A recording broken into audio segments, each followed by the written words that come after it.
evening, you're watching the news from the Sultanate of Oman television. First, the headlines. Honored by His Majesty Sultan Qaboos, His Excellency Sheikh Mohammed bin Abdullah Al Hanahi, State's Advisor, will preside over tomorrow, Sunday, the graduation ceremony of the 28th batch from Sultan Qaboos University.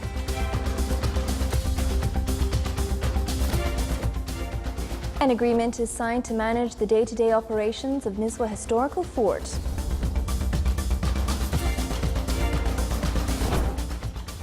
And creating society service and technology and innovation oasis topped the discussion by the Board of Trustees of Colleges of Technology in Muscat.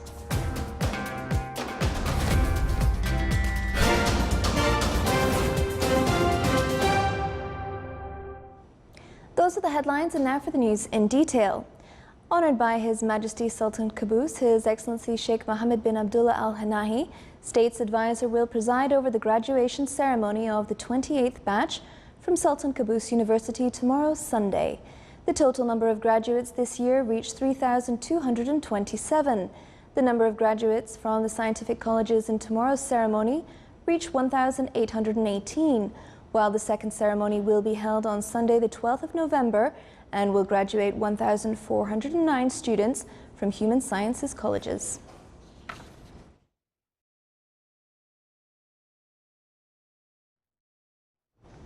Oman's tourism development company today signed an agreement with local company Bawader International to manage the day-to-day operations of Nizwa Fort. Our reporter Salah bin Khalfan Al-Rabi has more details in the following report. Nizwa Fort, which is one of the oldest traditional forts in the Sultanate, is witnessing a shift in its economic and historical value. Today, Omran Company and Bawader International Company signed an agreement to manage the day-to-day operations of Nizwa Fort.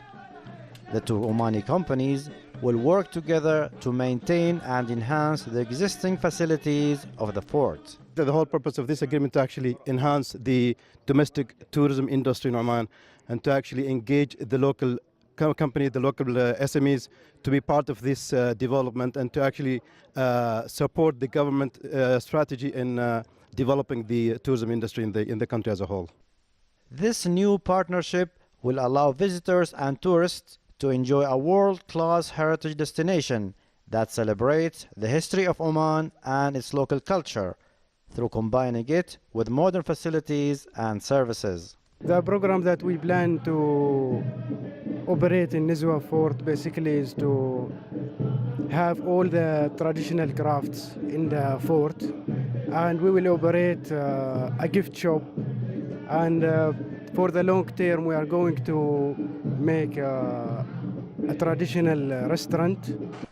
The local community will be engaged to be part of the business model of this historical fort in areas such as handicrafts, traditional restaurants, costumes, and a museum. Such collaboration and engagement demonstrates the Sultanate's commitment to finding innovative ways to promote the tourism contribution to enrich the national economy. Placing Nizwa Fort in the hands of private investment is the beginning of a new era towards restoring the glory of other national monuments and boosting the tourism sector. From Nizwa Fort, Salah bin Khalfan Al-Rahbi, Ad-Dakhliya, Governorate. Creating a unit for serving society and continuous education, technology and innovation oasis and entrepreneurship in colleges of technologies topped the discussions of the Board of Trustees' third meeting. The meeting stressed the necessity of reviewing the study of possibilities and providing financial approvals to implement program of aviation engineering in higher colleges of technology, which meet the needs of the labor market. In addition, creating oasis for technology and innovation entrepreneurships, besides developing knowledge through specialized researches and consultation related to the labor market. The meeting was chaired by His Excellency Sheikh Abdullah bin Nasser Al Bakri, the Minister of Manpower. The UN Commission concerned with the Convention of Elimination of All Forms of Discrimination Against Women, CEDAW, praised the progress achieved by the Sultanate in the field of supporting and empowering women in various social and economic fields. This came during the Sultanate's participation in the works of the 68th round of the Commission at the United Nations headquarters in Geneva.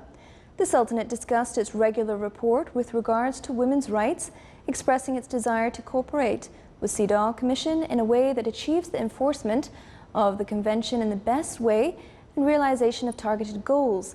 The Sultanate has overcome the biggest legal and social challenges in this field. The Sultanate's delegation will build on the committee's comments to present its next report. The Sultanate chaired the meeting of the Anti-Dumping Practice Combating Committee, which was held at the World Trade Organization WTO premises in Geneva. The committee meeting was chaired by Faisal bin Saud Al Nabhani, the advisor at the Sultanate's office at the WTO. It was attended by experts from the authorities and apparatuses concerned with investigating trade-harming practices. The meeting discussed the amendments to the local anti-dumping laws of member countries and reviewed the biannual reports of each member state. Meanwhile, the Sultanate, represented by the Ministry of Commerce and Industry, obtained a seat of an alternative member in the board of WTO's pension plan. Faisal bin Saud Al Nabhani, the advisor at the Sultanate's office at the WTO, was selected for the seat for a 3-year period.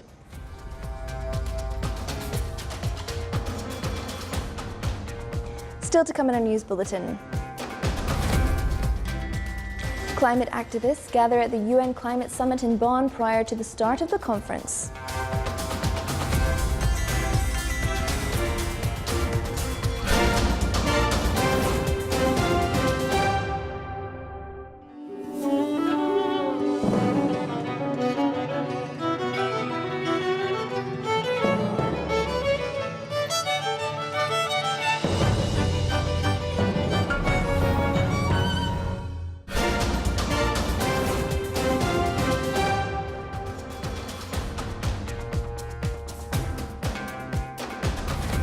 Welcome back to the news from the Sultanate of Oman Television. Under the auspice of His Excellency Mohammed bin Salam Al Tubi, the Minister of Environment and Climate Affairs, a symposium on investment opportunities in the Wilaya of Al Hamra was held. More details in the following report by Salih bin Khalfan Al Rabi. The Wilaya of Al Hamra in the Governorate of Al Dakhiliya is distinguished with its special tourism elements and its competitive advantage in this aspect, which make it a promising tourism investment destination. Hence, a symposium entitled Opportunities of Private Companies in Tourism and Real Estate Investment was held to explore the investment possibilities in Al Hamra. Hamra has a lot of characteristics in nature and in good climate, and also heritage, a lot of heritage sites, a lot of natural locations, and also mountains. Al Hamra is famous in Jebel Shams mountain that attract a lot of tourists worldwide. And we hope those investors come and make collaboration and joint venture with our company, which is really established by the people of Al Hamra. The symposium witnessed the participation of specialized companies in the field of tourism. Around 6 papers were presented at the event. They focused on tourism and real estate opportunities that are associated with tourism investment in Al Hamra. In addition, the presentations shed light on the role of private companies in supporting the national economy, the challenges that encounter real estate sector, and smart marketing as an essential tool to a successful investment. At the end of the symposium, the marketing identity of Al Hamra Company for Tourism and Real Estate Development was launched. This company is hoped to offer a modern tourism experience in the Wilaya of Al Hamra. For the Sultanate of Oman Television English News, Salih bin Khalfan Al Rahbi, Al Dakhiliya, Governorate. Under the theme Treat Obesity Now and Avoid Consequences Later, the National Center for Diabetes and Endocrinology at the Royal Hospital marked today the World Obesity Day. The event was organized in cooperation with Oman Diabetes Association. It aimed to encourage patients with obesity to adopt healthy lifestyle and to raise awareness among all segments of the society on the dangers of the disease. The celebration included a number of awareness lectures. It is worth mentioning that obesity clinics at the National Center for Diabetes and Endocrinology has received around 2,000 patients from various governorates of the Sultanate who suffer from excessive obesity. The event was presided over by His Highness Syed Faisal bin Turki Al Saeed, the Director General of Marketing at the Public Authority for Investment Promotion and Export Development.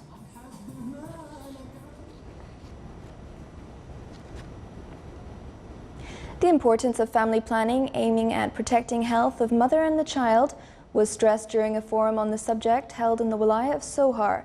The event was organized by the voluntary medical team of the Ministry of Health in coordination with the Directorate of Mother and Child Health in the Ministry. The forum included a number of awareness lectures that targeted family members in general. An exhibition was also organized that highlighted the responsibilities of men and women in family planning.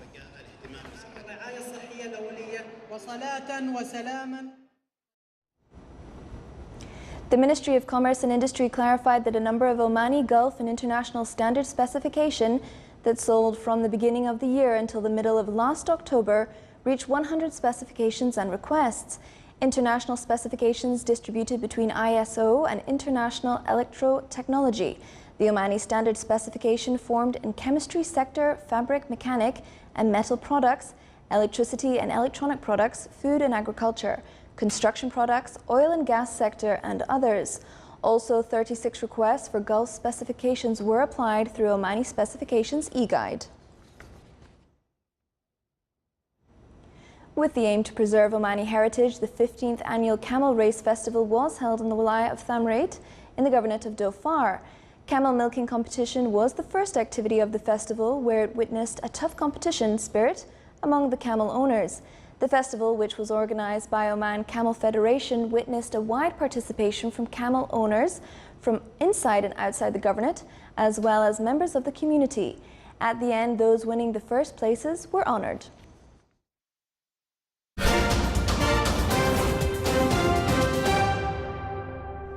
Lebanese Prime Minister Saad Hariri resigned from his post today during a trip to Saudi Arabia. In a surprise move that plunged the country into uncertainty, aimed heightened regional tensions. In a televised address from Riyadh, Hariri fired a vicious tirade against the Lebanese Hezbollah group for what he said was their meddling in Arab affairs. Hariri was appointed Prime Minister in late 2016 and headed a 30-member national unity cabinet that included the Hezbollah. The government has largely succeeded in protecting the country from the effects of the civil war in neighboring Syria. In his speech, he suggested he feared for his life and said the atmosphere in the country is similar to the one that existed before his father. The late Prime Minister Rafiq Hariri was assassinated in 2005. The Italian Coast Guard ship Di Chioti entered into Reggio Calabria's port today with 764 migrants on board, rescued in different operations off the Libyan coast. 8 bodies were also carried off. 5 women and 3 children died at sea during the dangerous crossing of the Mediterranean Sea. They will be buried in the Armo Cemetery, but cause of death was not yet confirmed. Italian officials and officers received the migrants at the port coming from numerous countries. There were 555 men, 97 women and 112 minors, 63 of whom were unaccompanied. 14 people were hospitalized at a local hospital because they reported burns. While the 700 rescued migrants were navigating to Italy, yesterday another shipwreck occurred off the Libyan coasts. A rubber boat with numerous migrants on board deflated and almost 23 people drowned. A military ship off the European mission rescued 64 people after the shipwreck. U.S. addresses UNESCO for the final time before withdrawing from the agency. The United States representative addressed the UNESCO General Conference in Paris today for the final time before the country leaves the organization. The U.S. Charge d'Affaires Chris Hagedorn reiterated the arguments behind the U.S. government's decision to pull out of the United Nations Cultural Agency. The U.S. decision to leave the UN's Cultural Agency by the end of next year because of what it said was anti-Israel bias. The U.S. stopped funding UNESCO after it voted to include Palestine as a member state in 2011, but the State Department has maintained a UNESCO office and sought to weigh on policy behind the scenes. Hagedorn went on to explain that as a result of its withdrawal, the U.S. now owes about $550 million in back payments to UNESCO. It is not the first time the U.S. pulled out of UNESCO. Washington did the same thing in the 1980s because it viewed the agency as mismanaged, corrupt, and used its advantages to advance the Soviet interests. Washington rejoined in 2003. Thousands of motorists in Sri Lanka are waiting in long lines near fuel stations across the country to buy gasoline for a second straight day, aimed at fuel shortage. The Petroleum Minister, Arunja Ranatunga, said today that the distribution of gasoline to pumping stations was decreased because an imported shipment had to be rejected because it was substandard. He said fuel stocks were available to supply just 80% of the daily requirements and urged the public to use fuel sparingly. There are no shortages of diesel used by buses, which are the most popular mode of public transport on the island.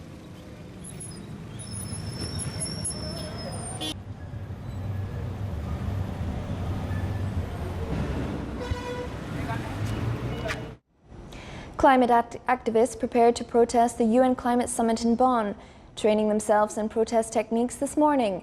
The People's Climate Summit Protect Camp is a space for networking and information exchange related to climate justice.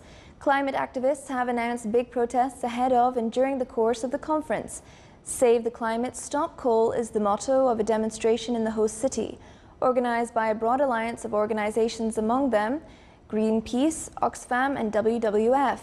On November 11th, the main COP23 protests will also take place in Bonn. Governments, scientists, industry groups and environmental campaigners are meeting in Germany next week to discuss how to rein in global warming aimed uncertainty over the role the United States will play in those efforts. President Donald Trump announced earlier this year that the U.S. will pull out of the 2015 Paris Climate Accord unless it can get a better deal.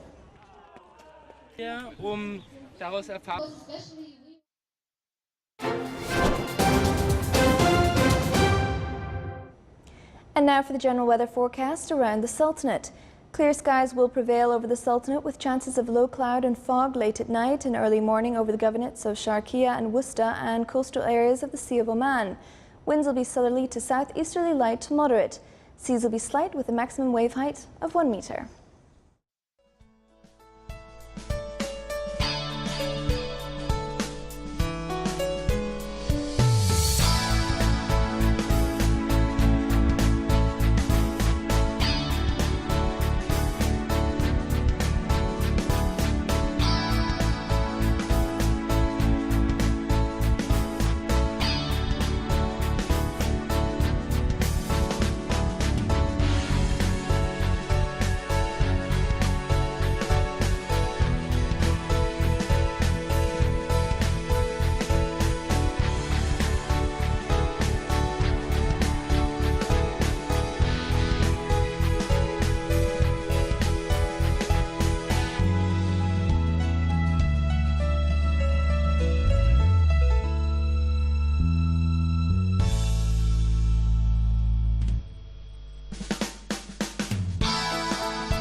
This is the Sultanate of Oman Television. Before we end tonight's bulletin, here are the main points once again. Honored by His Majesty Sultan Qaboos, His Excellency Sheikh Mohammed bin Abdullah Al Hanai, the State's Advisor, will preside over tomorrow, Sunday, the graduation ceremony of the 28th batch from Sultan Qaboos University. An agreement is signed to manage day-to-day operations of Niswa Historical Fort.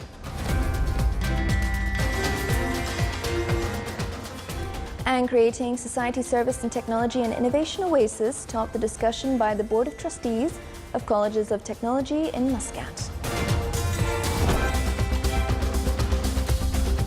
With that, we come to the end of tonight's news bulletin. From all of us here at the newsrooms and the studio, it's good night.